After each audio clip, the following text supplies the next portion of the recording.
Welcome everybody to the first lecture for today. We got these two gentlemen here who came all the way from Los Angeles. They put out an album last year together called Below the Heavens, which to many was one of the best rap albums in quite a lot of years. And he's the rapper, he's the DJ. Give it up for Blu Exile.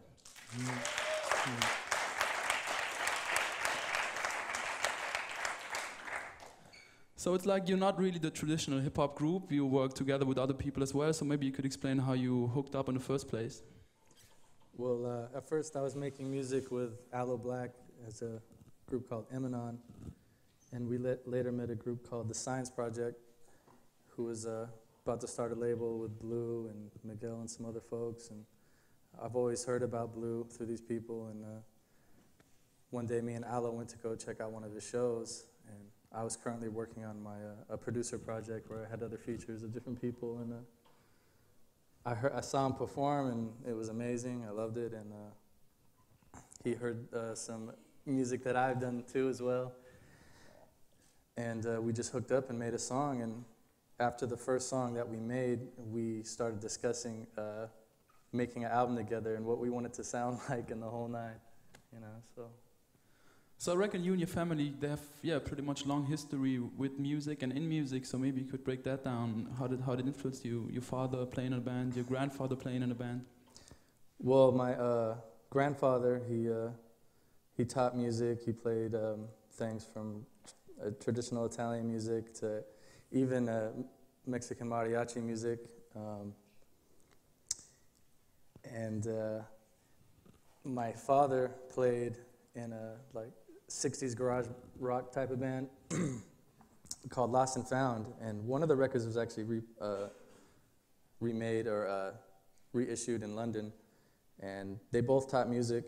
Al Manfredi guitar and drum studio, and they taught me accordion when I was little, and I wasn't living with my father too much, but throughout growing up, but there's definitely a musical influence in my life and in my blood. So how about you, Blu? Might sound like the worst fanzine question ever, but what was your first contact with hip-hop? My first contact with hip-hop would be, ever heard hip-hop, or?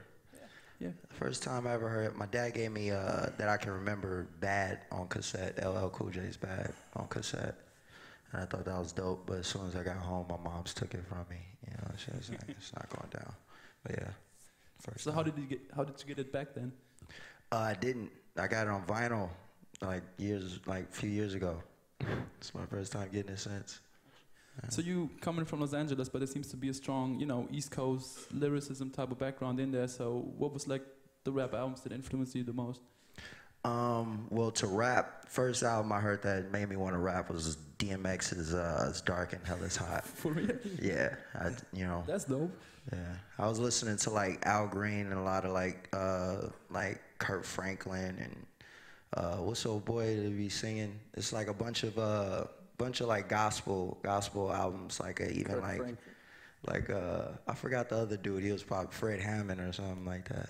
And a junior, I think. But I was listening to those before I, got into hip hop. I moved in with my dad, and then he was banging Too Short and Be Legit, you know what I mean? So I was like, okay. I bought DMX, and from there, So what is it you find in all those people? I think that's a pretty wide range of people, like from Al Green to DMX to Too Short. That's quite a long trip. So what's like the common thing you find in there that really appeals to you?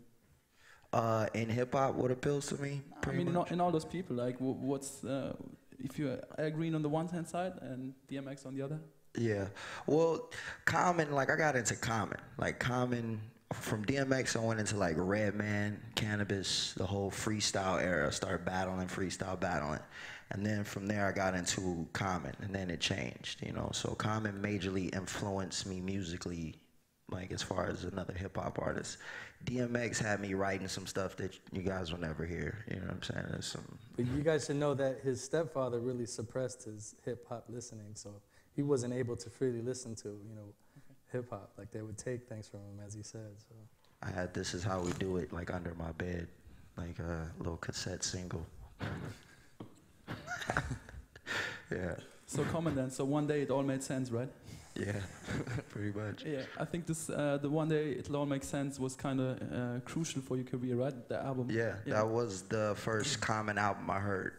I actually, my boy, who got me into rapping, he was like, yo, he would bite a lot of Resurrection, and I didn't know what it was, but you know what I mean? At the time, we were just writing raps back and forth. I wasn't even reciting raps, you know? And I would read his raps like, damn, this fool got some crazy punchlines. And then one day he played me Resurrection, and I was like, you said all that. I said, what is that, yo?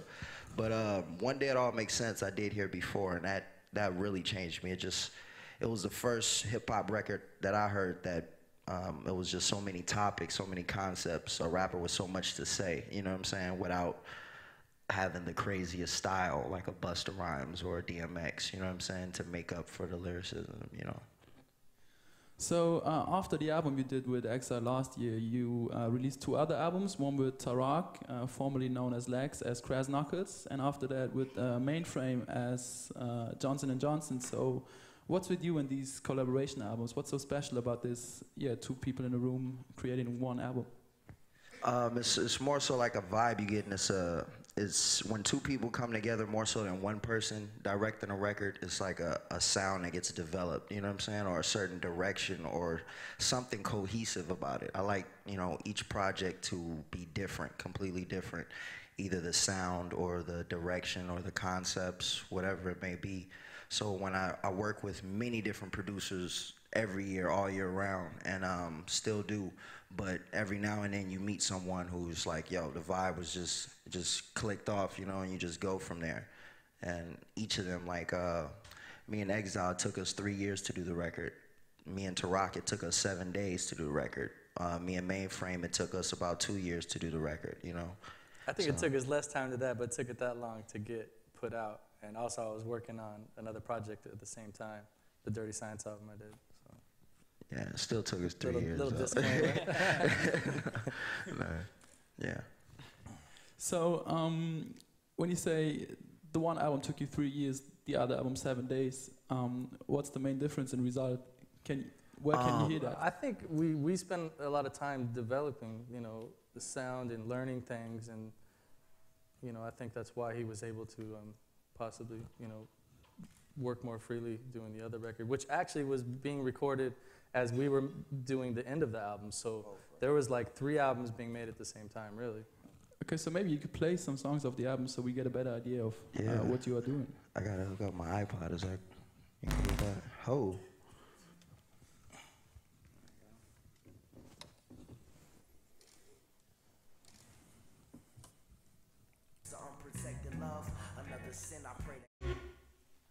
Good, thank you.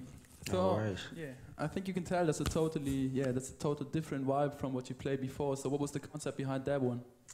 C.R.A.C, it was like we wanted to just go out of the box with it, you know. A lot of the earlier songs were like a lot of just random rap songs inspired by like Bomb Squad, you know what I mean? But a lot of the later songs on the record were just like we were listening to some otherness, you know what I mean? So we just did random other songs, like even that song was cut really quick and it became the second single. It was like our favorite song on there too. We just like it that it was different from anything either of us created, me or C.R.A.C. You know, C.R.A.C does a lot of like harder Detroit sounding music, you know what I'm saying? And at the time I just put out Blu Exile with X, so I mean Below the Heavens, so it was like it was more of a feel-good hip-hop, you know, more based on lyricism and trying to be lyrical and touching people through, you know, lyrics. This was just fun, you know, do whatever, So maybe let's go to the lyrics. Could you play some Below the Heavens? Definitely.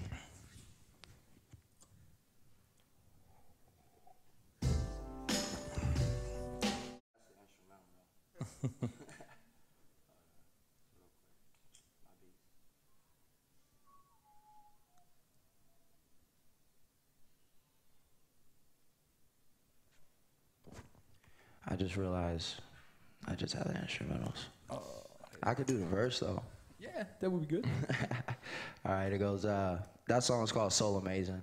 It's an old song, a remix of a song called Soul Provider. It goes, the sole provider, got a lot on my skillet, grill it hard boiled, charcoal fillings, a dark villain, a light-skinned nigga's disguise, my mind sickening, the fine vicious written in rhymes, time tends it to describe how my lines ended, your fine imprint, inscribed in your mind's index, my line chin checks and shine through your blind's instant, the sun syndicate, fat as Biggie with no pun intended, though pun intended to live, I pick up where we slid and run endless till I buckle and become winded, and all the air from out my lungs lifts into the sky like weed smoke. My peoples need hope and I'm the one with it, the sole provider. Cold as fire, hot as ice. I rock this mic till I retire, die the son of Christ. Become one with life, live like death is uncertain. One curtain left and I'ma die with my gun bursting. Tongue cursing till I must become one with this earth, heaven and hell. Conquer whichever comes first. Known to rebel, my soul Alamo, like apple pie. The sole provider.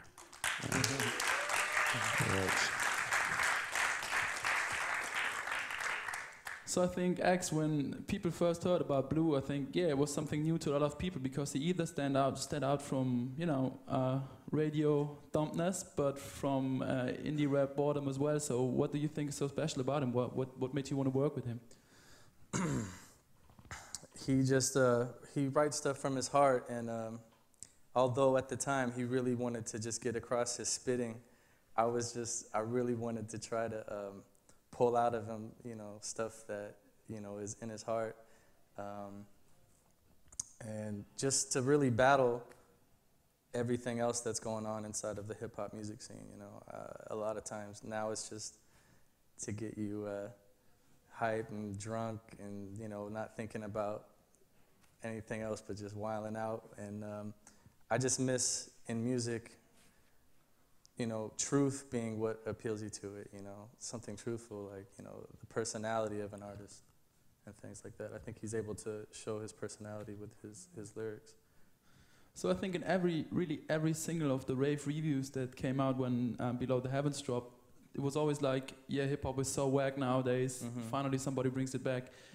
Is hip-hop really that whack nowadays? No, it's not. It's not. It's just a lot of stuff that's not heard. Our record broke through, and I'm real thankful for that. But there's a lot of really ill records that were slept on the year before that, and so on. I think with us, it was right when the internet and MySpace, not the internet, but as far as independent music on the internet through MySpace and other channels like that, really cracked off.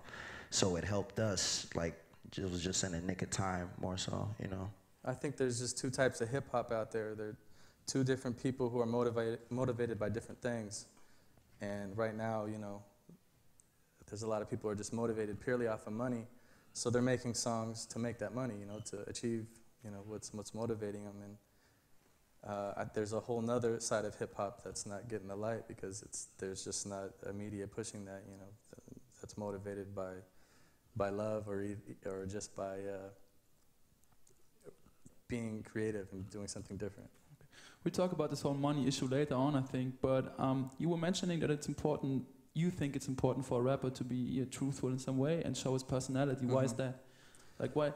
Let's take Lil Wayne, for example. Yeah. Like, he's mad creative, might not show his personality, so what's wrong with that? Like, no, wasn't about entertainment in the end. I get that a lot from people, a lot of people say, okay, you gotta be honest in your lyrics, and it's not about, it's not only about showing how hard you are and stuff like that, but in the end, wasn't it like, when you think back, Rapper's Delight, was that truthful? Was there personality? Yeah, I hear you. Well, that's just where I wanted to take, the music that I was working on, and definitely Lil Wayne definitely shows his personality, but, he's honest. Yeah, you're right, you're right. But I mean, there's definitely other people where that's the exception, and they're just trying to capture that money. But that's why, that's why everybody likes Lil Wayne, because, he does let his character shine through, and that really is him. But, I think there needs to be something to battle that. There needs to be a balance really strongly in hip-hop, so it'll survive, There needs to be something different. There needs to be people showing, their heart, and, yeah. So you working together on that album, like, closely, not sending around beats and rapping on them, but really working together in the studio. What do you think, how did that affect the album? Because whenever those big classics, it's always a big issue in hip-hop, like, the one producer, the one rapper working together and creating that special atmosphere. So how was it like with Below the Heavens? What was the atmosphere and what was so special in the studio? Well, it changed. There were different studios. When we first started cutting Below the Heavens, we cut our first song on Exile's was it 4-track? 4-track cassette. We cut I Am Blue. No, that wasn't the first one. The first one was... Party of Two wasn't on the album. Oh, for the album. Yeah. Okay, yeah. That's when we decided to do an album, after we cut that song. Oh, okay. Remember? You don't remember, huh? Yeah, I remember. We stayed up all night. He found this Grover Sesame Street sample where he's singing this blues song and he's all, I am blue, or whatever. And he's like, yo, you got to make a beat out of this. So I made some drums. I was like, I don't know, man, I don't know. You know, he was pressing the issue. So I made these drums, and I played the record at normal speed to the drums, and it fit perfectly. I didn't have to fix the pitch or anything, and he just stayed up and wrote it on the spot, and then we did the end of it writing together. That was the only feature where I'm rapping on the album. Do you have the record on your computer? Could you play it? Oh, man, I don't know. But yeah, the vibes were different. As he's looking for it, the vibes were different.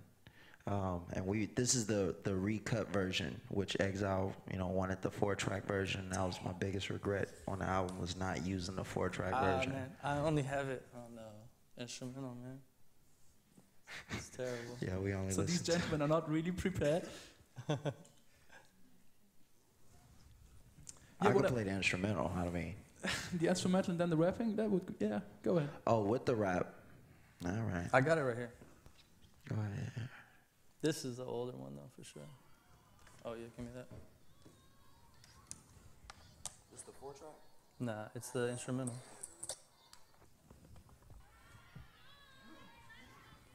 I sampled some little kids. You can hear it say blue, too. I am blue.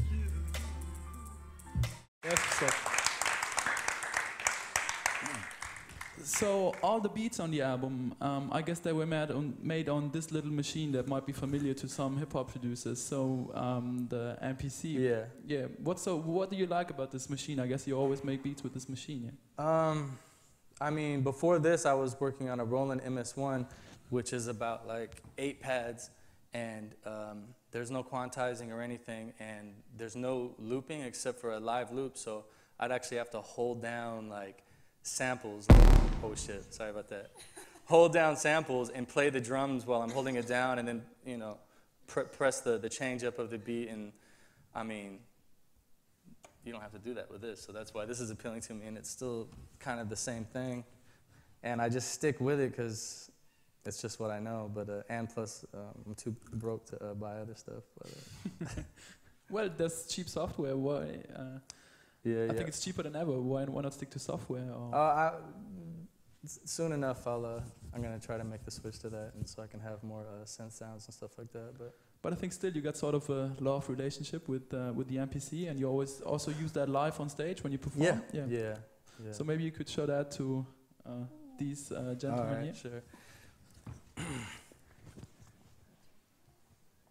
Yeah. So I've been doing live stuff. I do a lot of it with I started off just doing a lot of drumming type stuff. And I learned my hands for drumming when I was younger. I used to put my head up against like these metal like telephone poles and just bang on them and like come up with new beats, and the bass would just be hitting my ear crazy. But now, just from like being in beat battles and stuff like that, and being sick of just pressing play, and it becomes a battle of who can nod their head the craziest, I wanted to try to play and incorporate the guitars and the bass lines in with it too, and try to keep on having that evolve, so maybe other people will want to start doing live stuff more, where there's no loops, it's just banging on it like you're banging on that. But let me make sure the levels aren't gonna, wait, where I'm at. Oh, I gotta load it up real quick. This one's sampled from Watermelon Man, Herbie Hancock and the Headhunter. Let me make sure this isn't blowing the speakers. Hold up. All right. You know the.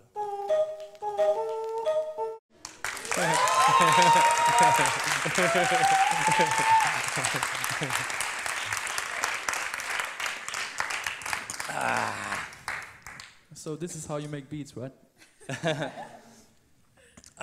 You know what? I have made beats just like that, where I'm just doing stuff live, and I don't put any loops, and I make the measures just go up to 999, and just keep it like that. But I also make beats the other way too, because it definitely allows you more freedom, and it definitely allows it to sound better. This one, you know, it sounds good, but it also works visually, and it gets the audience more involved than just playing vinyl or whatever. So how about the samples? Are you there kind of a record digger, the Egon Madlib type of guy, or more like whatever it comes? I don't have enough money to be quite like them, but I'm definitely a digger. I'm more of like a 99-cent shopper digger, you know. For me, like going through like, you know, thrift shops and finding gems in there is way more rewarding than spending like my check on, you know, all gems or whatever. And I like to be able to flip stuff, you know, that isn't like necessarily like crazy expensive record, just so I can really put my own little flip on it, you know. Especially something that's not supposed to sound hard like hip hop. That's what I love to do, is make it sound hard, you know. There's a lot of stuff you can dig for that already sounds really dope, but I think when you listen to the Below the Heavens, it's not like you got the ultra obscure samples on there. Yeah. Could you even think it's like a, you know, a bit of a sport to take a familiar sample and flip it in a way it hasn't done before? do I think it's a bit of a spoil? Yeah, no, a sport, like A spoil, yeah, definitely. I mean, for when I do that, and definitely not all the samples on there are super known, but yeah, I like to be able to take something that somebody knows and they're like, I don't want to sample that, you know, like everybody knows that. It's like, you know, I like to like take things that people know and flip it and give it another approach. But yeah. So when we had our breakfast cigarette, you told me about this new project that you'll be having, like sampling all the stuff from the radio. Maybe you could tell us about that. Well, I have this new project coming out, which is definitely a broke man's way to make a record. So you don't have to pay for samples to dig. I made the whole record off of the radio. Everything sampled off the radio, even the drums and everything. I even take some AM frequencies and put them in key with the beat, and do percussion from like static noises from the radio. And I even I have this boombox where I got that same frequency, you know, like, you know, you can make it do all kinds of noises. And I use the tuner knob from the radio as the turntable, and I use the volume up and down as the crossfader, and I'm able to like make like scratch noises with it and stuff. Do you have anything of that on the computer? Yeah. I don't know. See, was it distorting? It was distorting a little bit, wasn't it? Yeah. I don't know if there's a way to fix that.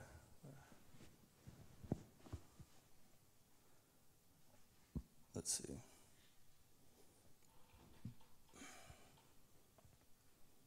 One second here. Let's see.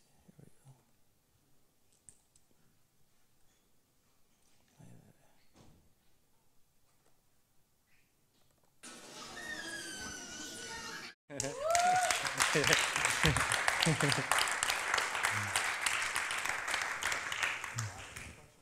Yeah, sure.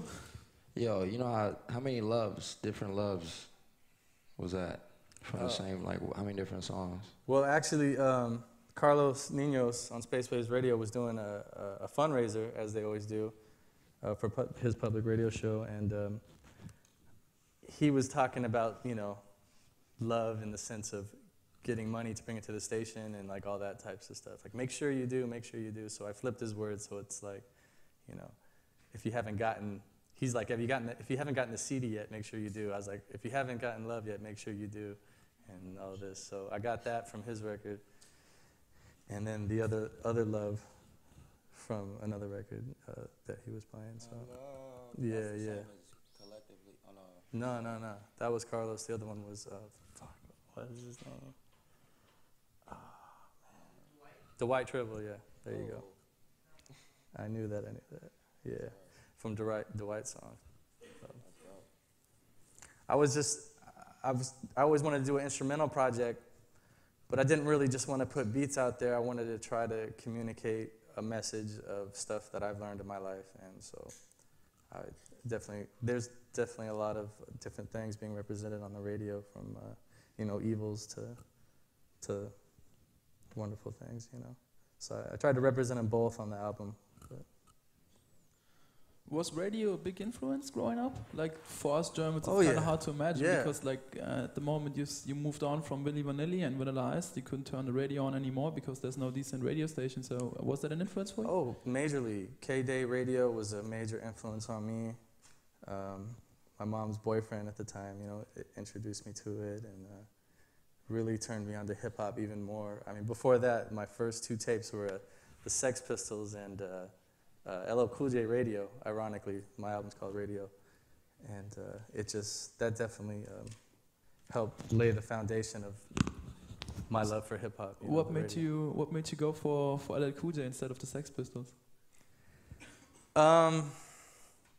You know what? Roller skating rinks. Going to roller skating rinks and hearing like, you know, electro being played and seeing people breakdancing. And I loved Michael Jackson at the time. I had the red Michael Jackson Thriller jacket. And I met Shabba Do from Breakin'. I love the movie Breakin'. And so, yeah, that's what really definitely drifted me from the punk stuff to hip hop. But I definitely hold a place for punk in my heart too. But, yeah.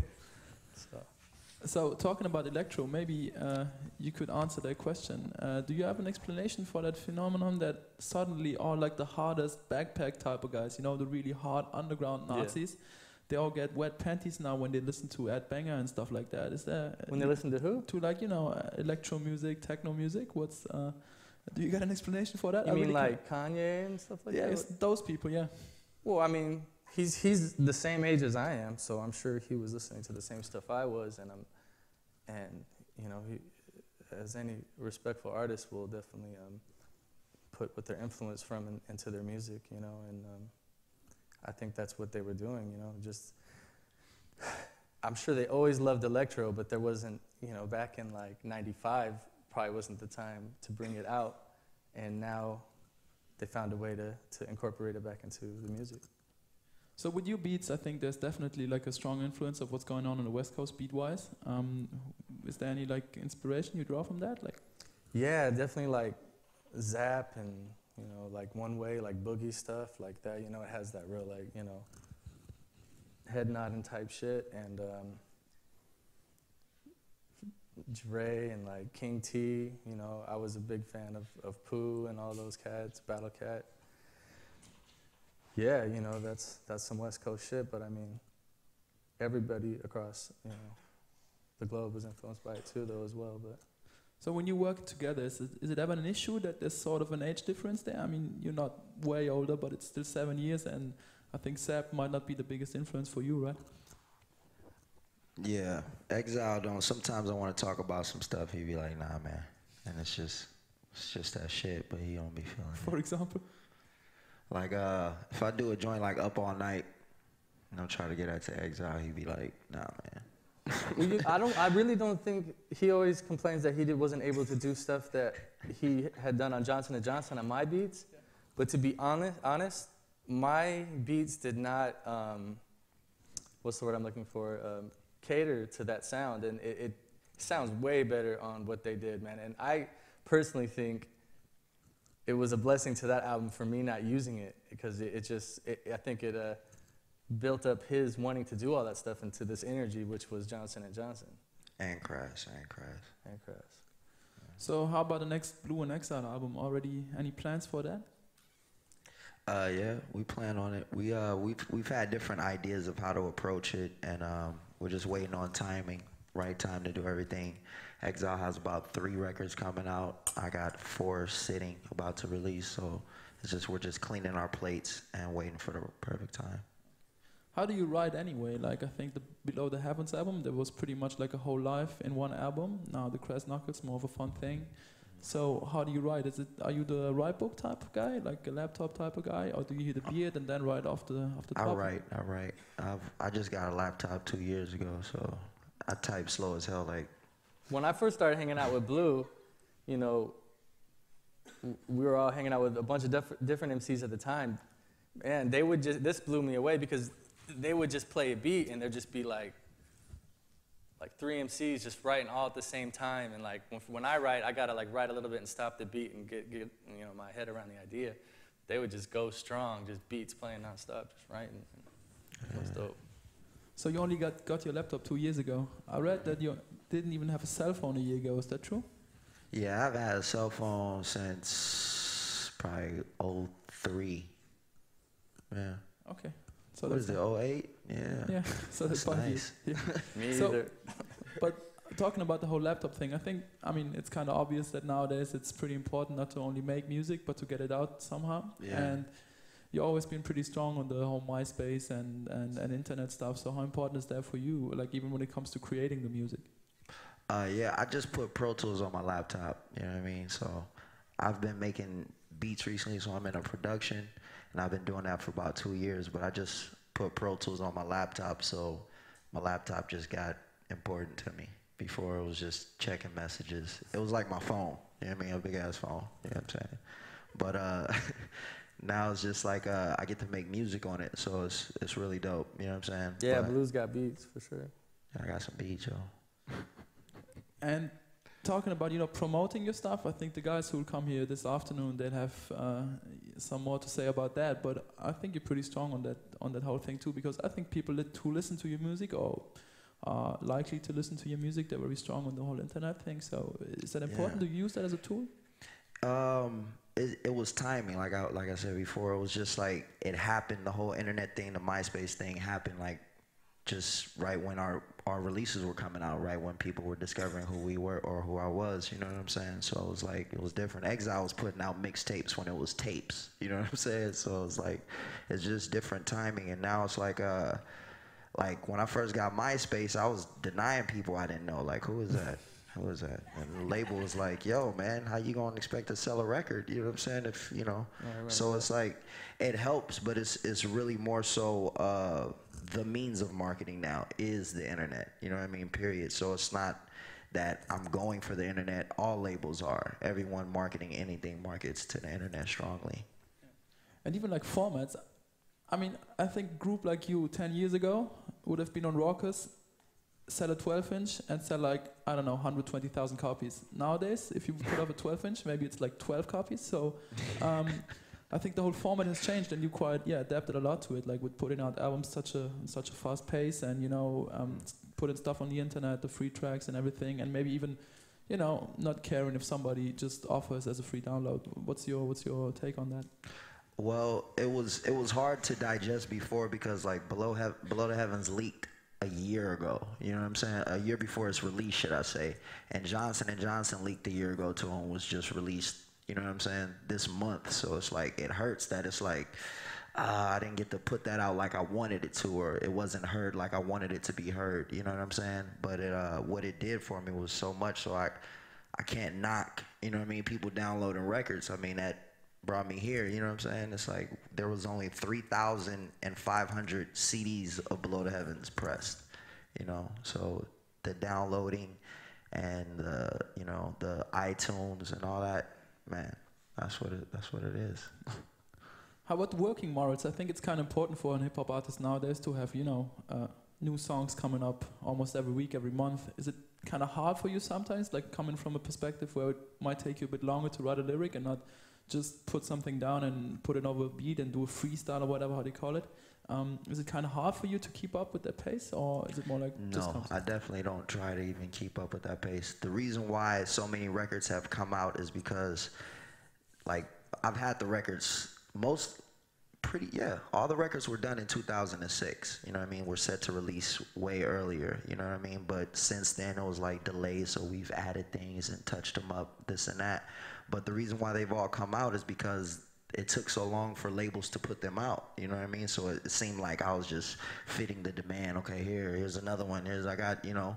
But really, it's been, you know, years of waiting, and in those years waiting, I've stacked up another 3 or 4 records. So it's just going to continue to pour for a while, and it's just, like I said, it's not even me, it's just God's timing, you know what I mean? And so it just worked out like that. So what's next?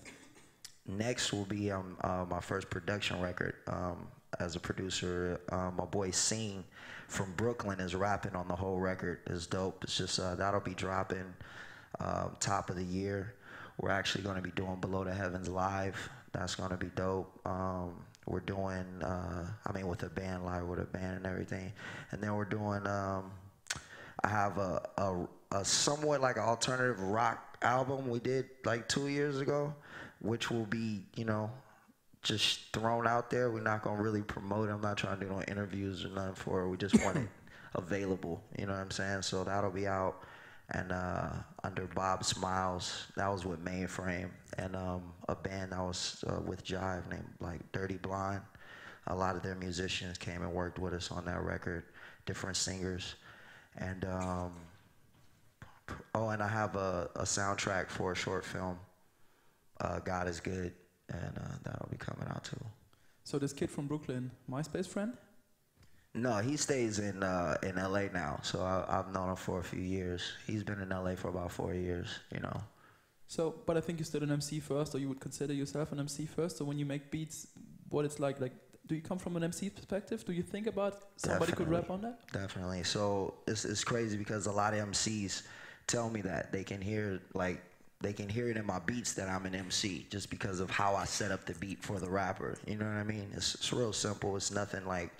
I've been producing 2 years, you know what I'm saying? It's on Pro Tools, so it's not like I got crazy techniques or nothing. It's just, I know how to set a rapper up.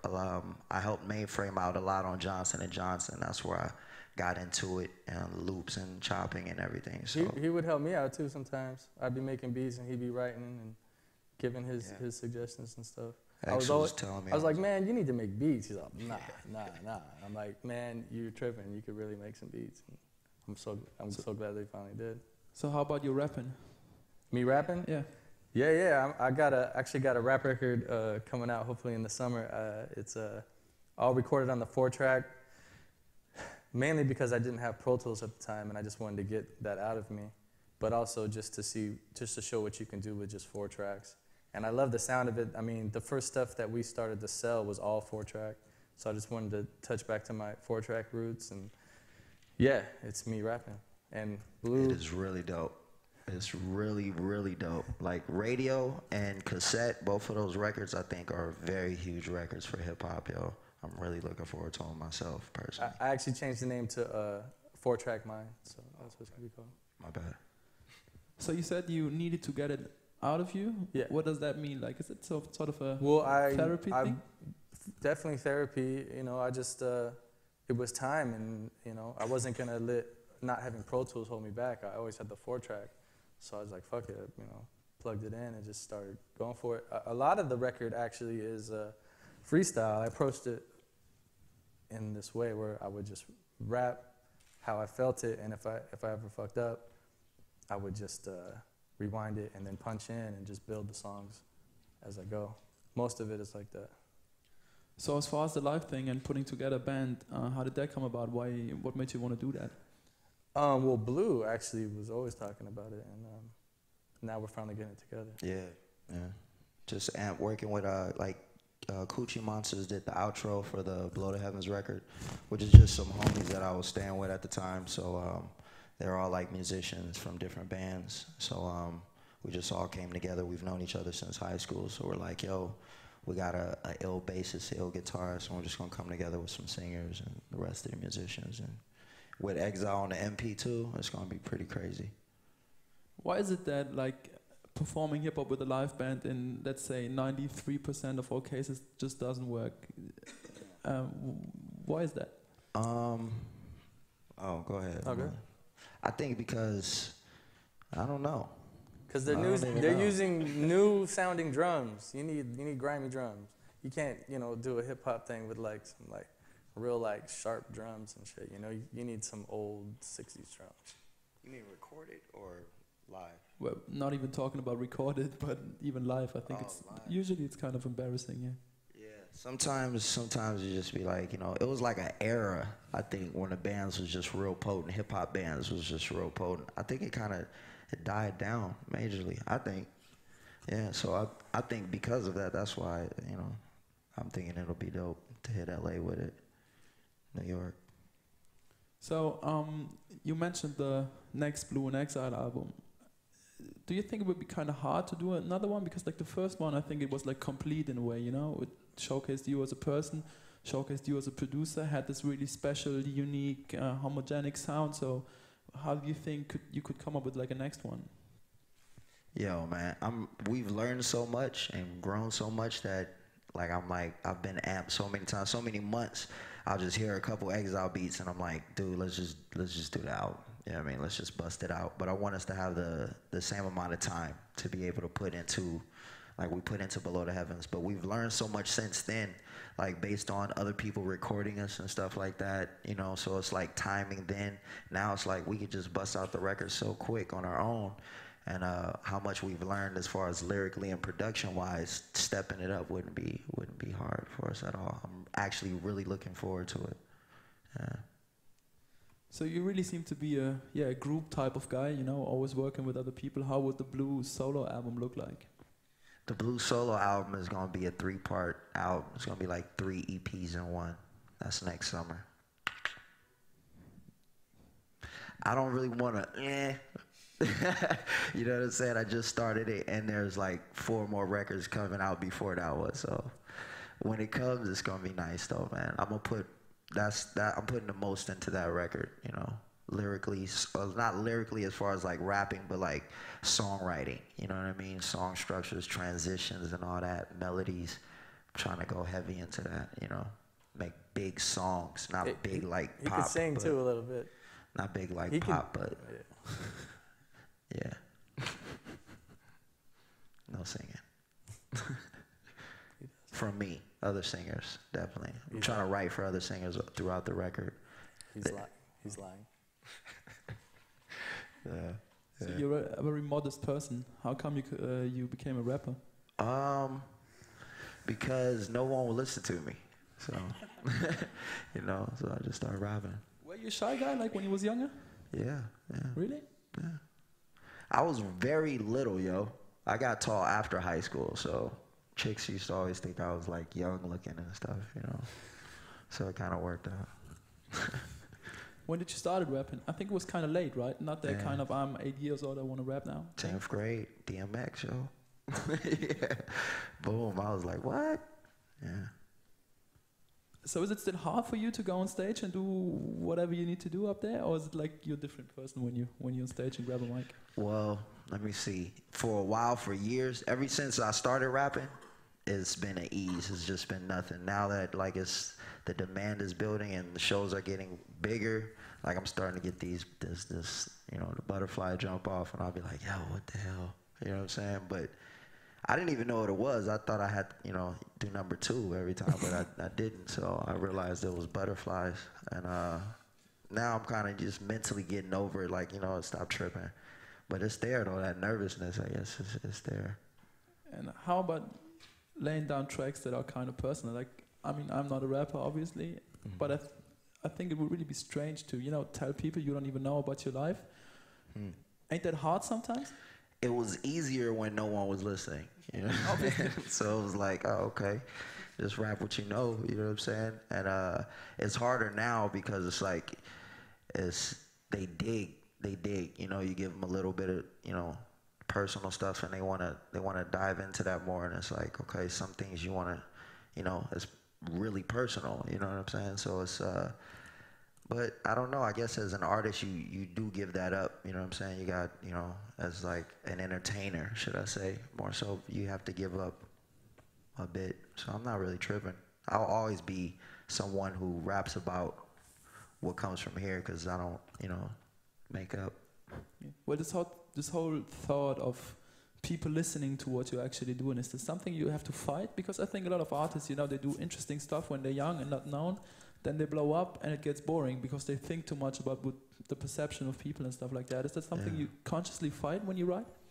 Not more so when I write. It was when I created music. Now I just decided in my mind, like, I've been just going the opposite way of what everyone thinks. Like, I'm going more lo-fi, you know what I mean? I've gone more left as far as, like, the second release was C.R.A.C intentionally because it was way different from Below the Heavens, you know? Like, if I would have dropped Jonson and Jonson next, it kind of would have been like, okay, we see where he's going. Then C.R.A.C, and it was like, it would have been like misleading. Like I'm going somewhere, but it was like, where is he going? And that's pretty much where I'm at. Did you have to face any like angry rap fans when you put out the C.R.A.C Knockers album? Yeah, they're out there. I don't know what to do about that. What do you want? I mean, listen to Below the Heavens again. I don't know. What do I tell them? Do you follow what's going on in like hip hop forums, that kind of stuff, or that? Yeah. People send me links all the time. I just got a link last week. Some dude was like, "Yo, I'm not trying to bring no drama your way, but Royce the 5'9" just dissed you on his new album. Sent me a acapella, yo. I'm like, yo, what is this? You know? But it's all day. You know what I mean? I think it's dope. You know what I'm saying? I think it's dope that so many people have an opinion about it. About, you know. Yeah, it may be a different Blu. So I didn't. Yeah, as far as the Royce the 5'9", that's not official. He just said something about Blu, and he'll destroy you, meaning Blu. But you know, there's other Blus. And in the end, who would care? Really, you know, X kind of cares about it. Oh, really? Yeah, a little bit. Could you imagine like a diss that really would hurt you? Something people could say that would hurt you? No, because I've gotten some shit already, and I'm like over it. You know, I'm like, okay, how much worse is it gonna get? You know, it's nothing really. You know.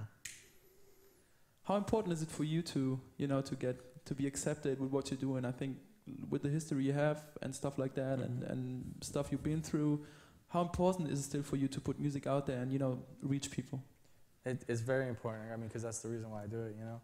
I mean, I'm just trying to share with people with what I've learned, and if they don't accept that or enjoy that, then I wouldn't be doing it, you know? That's a big part of it, is just connecting with everybody else what I've learned. Did you ever woke up in the morning and say, okay, let's stop this? No music anymore, get a day job and fuck it?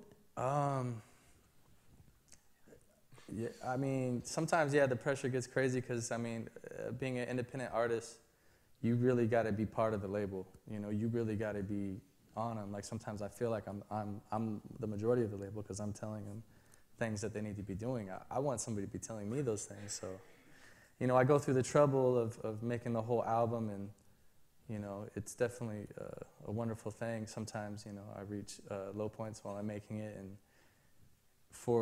then after you make it, like, there's still all this other work to be done. So it's like, that's when you're supposed to be celebrating, and sometimes you turn into a lost soul in between the time it takes for the record to come out. And it can be very painful, you know, and there's definitely times where I'm like, shit, I should just, you know, go work at the gas station again and just live simple. But, you know, I wouldn't be doing justice to myself and to, you know, the energies of the world, you know, because that's where I'm supposed to be. Like, I think that's really some point, you know, in hip-hop, that obviously it's all about the flossing and the bragging and everything. Even like on a low level, it's always about, you know, telling what you got going on and stuff like that. But in the end, like, if we would go to, if some of them would go work at a gas station, or I don't know, postman or whatever, they would make better money. So is that something you try to stress? I mean, I think like when kids approach you and stuff like that, they know you, they might have seen a video or anything like that, or bought your CD and think you're kind of a superstar and might be super rich. Is that something you try to explain to people, that it's actually quite hard, you know? You know, if it comes up in a conversation, I'll be truthful and I'll let them know, you know, what it's like. I'm honestly right now living really month to month, and there's times where I really got to do a MySpace hustle to try to sell some beats to make rent. You know, I'm looking to tap into that money-making zone, which is coming in 2009 for sure. But yeah, man, it's a struggle, you know. But I'm gonna stay with it because that's what I love to do. Good. Any last words? Sorry, can we hear one more thing? I just really want to hear a little bit more. From who? Anything. I could do another live thing, or I could play something off the radio album. Let me try to get the sound straight, though. I don't want to blow the speakers. Oh. Okay, let's see. All right. Whoa. Maybe we could, what should I do? Turn this down? All right, let's see.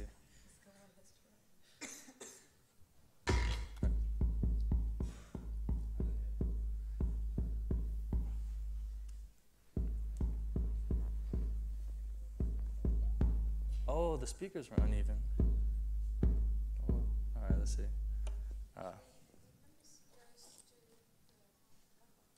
Which one? No, no. Thanks. If y'all really like to rock the funky beat. I'll play it up a little bit.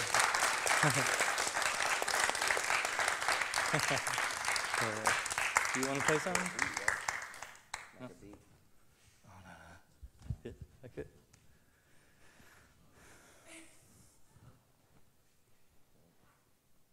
Check. Oh, there it is. Where else might we have heard some of your beats? Oh, well, I've been a part of the group Am, me and Aloe Black, been doing a lot of stuff. Worked with Dr. Oop on some stuff. Mobb Deep, I was on Mobb Deep's album. I actually did a song with Akon and Cardinal Official called The Graveyard Shift. Let's see. On my album, I worked with a bunch of different artists. My Dirty Science record, from C.R.A.C to Ono to MED, Ghostface, Slum Village, and let's see what else.